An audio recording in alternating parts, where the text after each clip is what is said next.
mahafinaritra ihany koa maso mahita ireo namatsika izay mbola tsy nandray anjara hiditra rehatrany ny Soro Optimiste International Club Tanamasoandro araka ny hafatra izay nampitondrain'izy ireo moa dia raha nandeha teto Antananarivo izy mitady volamena, mitady safira, nahita izay rehetra nilainy afa-tsy ny Citrine ihany.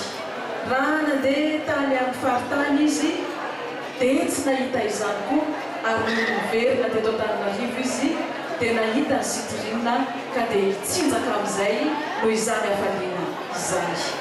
Anareo avy hatrany ary misehatra Soro Optimiste International Club Tanamasoandro.